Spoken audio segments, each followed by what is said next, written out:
ഈശോമിശിഹായ്ക്ക് സ്തുതിയായിരിക്കട്ടെ. ദാനിയേലിന്റെ പുസ്തകം 8-ാം അധ്യായം. ആട്ടുകൊറ്റന്മാർ.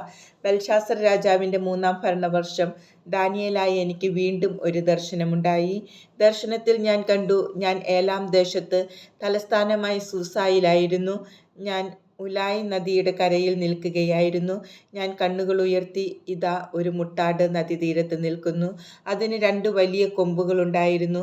ഒന്ന് മറ്റേതിനേക്കാൾ നീളമുള്ളതായിരുന്നു. നീളം കൂടുതലുള്ളത് അവസാനം മുളച്ചതാണ്. ആ മുട്ടാട് പടിഞ്ഞാറോട്ടും വടക്കോട്ടും തെക്കോട്ടും ഇടിച്ചു മുന്നേറുന്നത് ഞാൻ കണ്ടു. ഒരു മൃഗത്തിനും അവനോട് എതിർത്ത് നിൽക്കാനോ അവൻ്റെ ശക്തിയിൽ നിന്ന് രക്ഷപ്പെടാനോ കഴിഞ്ഞില്ല. തന്നിഷ്ടം പോലെ അവൻ പ്രവർത്തിക്കുകയും ഗർവ് കാണിക്കുകയും ചെയ്തു. ഞാൻ ചിന്തിച്ചു കൊണ്ടിരിക്കെ, ഇതാ ഒരു കോലാട്ടുകൊറ്റൻ ഭൂതലത്തിന് കുറുകെ പടിഞ്ഞാറ് നിന്ന് നിലം തൊടാതെ പാഞ്ഞു വരുന്നു. ആ കോലാടിന് കണ്ണുകൾക്കിടയിൽ തങ്ങി നിൽക്കുന്ന ഒരു കൊമ്പുണ്ടായിരുന്നു. നദീതീരത്ത് നിൽക്കുന്നതായി ഞാൻ കണ്ട 2 കൊമ്പുകളുള്ള മുട്ടാടിന് നേരെ ഉഗ്രമായ കോപത്തോടെ അത് പാഞ്ഞു വന്നു. അവൻ അടുത്തെത്തുന്നതും ഉഗ്രകോപം പൂണ്ട് ഇടിച്ച് മുട്ടാടിൻ്റെ കൊമ്പ് 2ഉം തകർക്കുന്നതും ഞാൻ കണ്ടു. അവനെ നേരിടാൻ മുട്ടാടിന് ശക്തിയില്ലായിരുന്നു. അവൻ അതിനെ നിലത്ത് വീഴ്ത്തി ചവിട്ടി മെതിച്ചു. അതിനെ അവനിൽ നിന്ന് രക്ഷിക്കാൻ ആർക്കും കഴിഞ്ഞില്ല. പിന്നീട് കോലാട്ടുകൊറ്റൻ അതീവ ശക്തനായി. പക്ഷേ ശക്തിയുടെ പാരമ്യത്തിലെത്തിയപ്പോൾ അവൻ്റെ വലിയ കൊമ്പ് തകർന്നുപോയി. അതിനു പകരം ആകാശത്തിൻ്റെ 4 കാറ്റുകളുടെയും നേരെ ശക്തമായ 4 കൊമ്പുകൾ മുളച്ചു വന്നു. അവയിൽ ഒന്നിൽ നിന്ന് ഒരു ചെറിയ കൊമ്പ് മുളച്ചു. തെക്കോട്ടും കിഴക്കോട്ടും മഹത്വത്തിൻ്റെ ദേശത്തിന് നേരെയും വളർന്നു വലുതായി. അത് ആകാശ സൈന്യത്തോളം വളർന്നു വലുതായി. നക്ഷത്ര വ്യൂഹങ്ങളിൽ ചിലതിനെ കുത്തി വീഴ്ത്തി ചവിട്ടി മെതിച്ചു.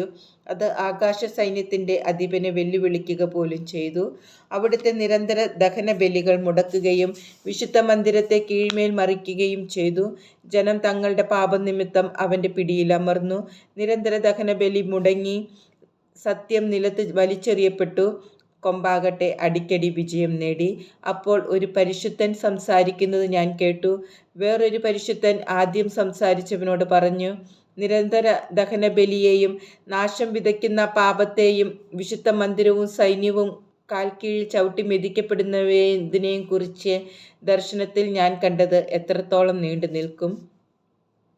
അവൻ അവനോട് പറഞ്ഞു, 2300 സന്ധ്യകളും പ്രഭാതങ്ങളും വരെ. അപ്പോൾ വിശുദ്ധ മന്ദിരം പുനരുദ്ധരിക്കപ്പെടും. ദാനിയേലായ ഞാൻ ഈ ദർശനം ഗ്രഹിക്കാൻ ശ്രമിച്ചുകൊണ്ടിരിക്കെ, ഇതാ എൻ്റെ മുമ്പിൽ മനുഷ്യരൂപമുള്ള ഒരുവൻ നിൽക്കുന്നു. ഉലായി തീരങ്ങളിൽ നിന്ന് ഒരുവൻ വിളിച്ചു പറയുന്നത് ഞാൻ കേട്ടു, ഗബ്രിയേൽ, ദർശനം ഇവനെ ഗ്രഹിപ്പിക്കുക. ഞാൻ നിന്നിടത്തേക്ക് അവൻ വന്നു. അവൻ വന്നപ്പോൾ ഞാൻ ഭയബഹുലനായി സാഷ്ടാംഗം വീണു. അവൻ എന്നോട് പറഞ്ഞു, മനുഷ്യപുത്ര, ഗ്രഹിച്ചുകൊള്ളുക. ഈ ദർശനം അവസാന കാലത്തേക്കുള്ളതാണ്. അവൻ എന്നോട് സംസാരിച്ചു കൊണ്ടിരിക്കുമ്പോൾ ഞാൻ മൂർച്ഛിച്ചു വീണു. എന്നാൽ അവൻ എന്നെ തൊട്ട് എഴുന്നേൽപ്പിച്ചു നിർത്തി. അവൻ പറഞ്ഞു, കാലത്തിൻ്റെ അവസാനത്തിൽ, ക്രോധത്തിൻ്റെ നിമിഷത്തിൽ എന്ത് സംഭവിക്കുമെന്ന് ഞാൻ നിനക്ക് വെളിപ്പെടുത്തി തരാം.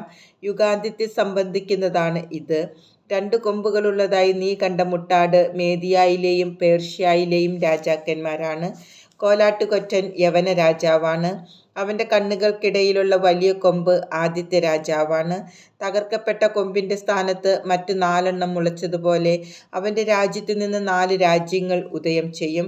പക്ഷേ അവൻ്റെ ശക്തി അവർക്കുണ്ടായിരിക്കുകയില്ല.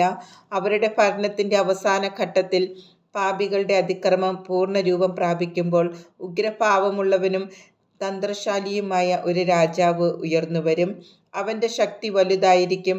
അവൻ ഭീകരനാശങ്ങൾക്ക് കാരണമാകും. തൻ്റെ പ്രവൃത്തികളിലെല്ലാം അവൻ വിജയിക്കും. ശക്തരെയും പരിശുദ്ധരെയും അവൻ നശിപ്പിക്കും. കൗശലം കൊണ്ട് അവൻ വഞ്ചന നിറഞ്ഞ മാർഗങ്ങളിൽ വിജയിക്കും.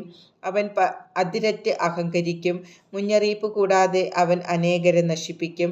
രാജാധിരാജനെതിരെ പോലും അവൻ പൊരുതും. എന്നാൽ അവൻ തകർക്കപ്പെടും. മനുഷ്യകരം കൊണ്ടായിരിക്കുകയില്ല. സന്ധ്യകളെയും പ്രഭാതങ്ങളെയും കുറിച്ച് അറിയിച്ച ദർശനം സത്യമാണ്. എന്നാൽ അനേക നാളുകൾക്ക് ശേഷം സംഭവിക്കേണ്ടതാകയാൽ അത് മൂടി മുദ്ര വയ്ക്കുക. ദാനിയേലായ ഞാൻ തളർന്ന് ഏതാനും ദിവസം രോഗിയായി കിടന്നു. പിന്നെ ഞാൻ എഴുന്നേറ്റ് രാജാവിൻ്റെ കാര്യങ്ങളിൽ മുഴുകി. ദർശനം നിമിത്തം ഞാൻ അസ്വസ്ഥനായിരുന്നു. അത് ഗ്രഹിക്കാൻ എനിക്ക് സാധിച്ചതുമില്ല.